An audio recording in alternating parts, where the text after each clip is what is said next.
सब जो सुभान अल्लाह। असा मुल्क पाकिस्तान जा मशहूर सना ख़्वान जनाब एहतशाम अफजल के महफिल में अचण ते भली कार चूं था ताज़ा उम्र पाक करे आया वो मुबारकबाद पेश कयूं था। असा इन शायर सां गॾु असा संदस के दावत ॾींदासीं। आका है नूरो बशर, ये समझने की बात है, समझेगा कोई क्या, ये समझने की बात है। एक नूर की तजल्ली से गश खा के गिर पड़े हजरत मूसा अलैहिस्सलाम। या अल्लाह से पंहिंजो दीदार करा। रब करीम फरमायस तू मुझो दीदार करे न सकंदे।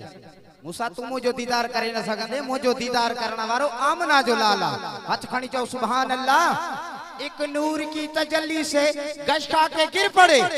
मूसा भी थे बशर, ये समझने की बात है। अगर मैं नूर कहूं तो फरिश्ता भी नूर है, फिर क्यों जलेंगे पर, ये समझने की बात है।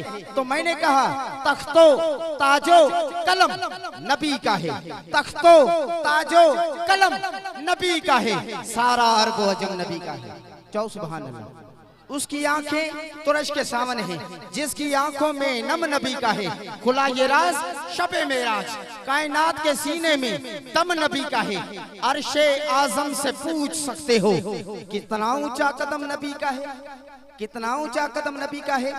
नारे तकबीर, नारे रिसालत, ये ना मदो न थो जी बैयत खणी करे। नारे तकबीर, नारे रिसालत, नारे हैदरी, नारे हैदरी, नारे पीर जनाब एहतशाम अफजल कादरी।